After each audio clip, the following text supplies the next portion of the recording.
అస్సలాము అలైకుం. ఈరోజు హదీసు వెలుగు పుస్తక పఠనం నుండి ప్రవక్త పట్ల విశ్వాసం గురించిన కొన్ని హదీసులు తెలుసుకుందాం.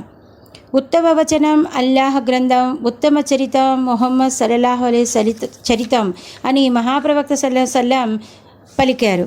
దైవవచనం లేక దైవ గ్రంథమే ఉత్తమ వచనం అంటే అది ఉత్తమ మార్గదర్శకత్వం అని భావం.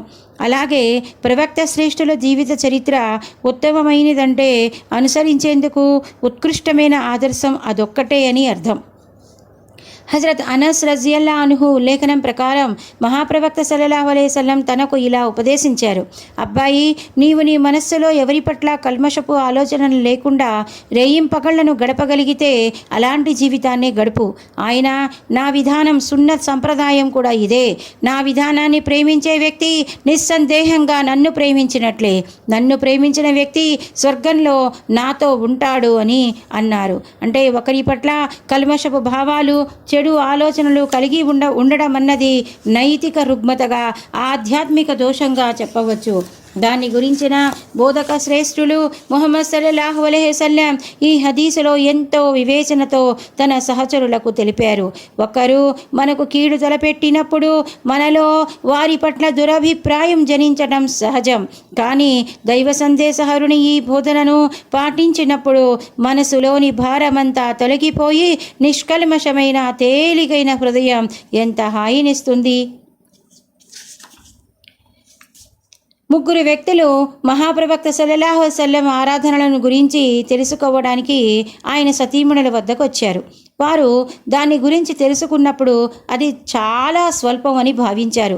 వారు ఇలా ఊహించుకున్నారు: ప్రవక్త సల్లల్లాహు అలైహి వసల్లంకు మనకు పోలికేమిటి? ఆయన పూర్వం కూడా ఎలాంటి పాపం ఎరుగరు, ఇకపై కూడా ఆయన ఎలాంటి పాపము చెయ్యరు. మనమైతే పాపరహితులం కాము, కనుక మనం ఇతోధికంగా ఆరాధన చెయ్యాలి.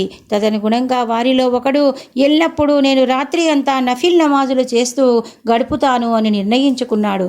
రెండో వ్యక్తి నేను ఎల్లప్పుడూ నఫిల్ రోజా వ్రతాన్ని పాటిస్తాను, పగటిపూట ఎన్నడూ భోజనం చెయ్యను అని నిర్ణయించుకున్నాడు. మూడో వ్యక్తి నేను స్త్రీలకు దూరంగా ఉంటాను, ఎన్నటికీ వివాహం చేసుకోను అని తీర్మానించుకున్నాడు. మహాప్రవక్త సల్లల్లాహు అలైహి వసల్లంకు ఈ సమాచారం అందినప్పుడు ఆయన వారి వద్దకు పోయి మీరేనా ఈ నిర్ణయాలు తీసుకున్నది అని అడిగారు. తర్వాత ఆయన ఇలా హితబోధ చేశారు: నిస్సందేహంగా నేను మీకంటే అధికంగా దైవానికి భయపడేవాణ్ణి, ఆయన అవిధేయతకు దూరంగా ఉండేవాణ్ణి. కానీ నేను ఒకప్పుడు నఫిల్ రోజాలు పాటిస్తాను, మరొకప్పుడు పాటించను.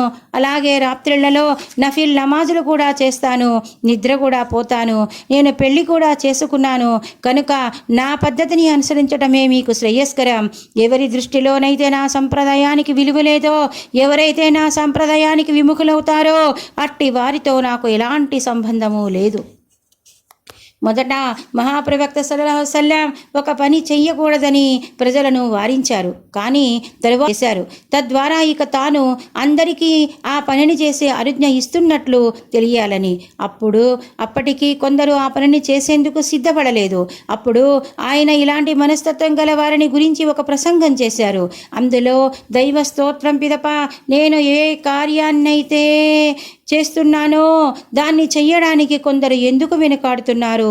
దైవం సాక్షి, నేను వారందరికంటే అధిక దైవ జ్ఞానం కలవాణ్ణి, వారందరికంటే అధిక దైవ భీతి కలవాణ్ణి అని ఉద్బోధించారు. కొందరు వ్యక్తులు స్వయం కల్పిత ధర్మనిష్ట భావనకు గురై ధర్మంలో అనుమతించబడిన కార్యాన్ని కూడా చేయడానికి తప్పుగా పరిగణిస్తారు. అలాంటి మనస్తత్వం కలవారు కొందరికి ఒకప్పుడు మహాప్రవక్త వారించిన కార్యాన్ని స్వయంగా ఆయన చేసిన తర్వాత కూడా చేయడానికి మనస్కరించలేదు.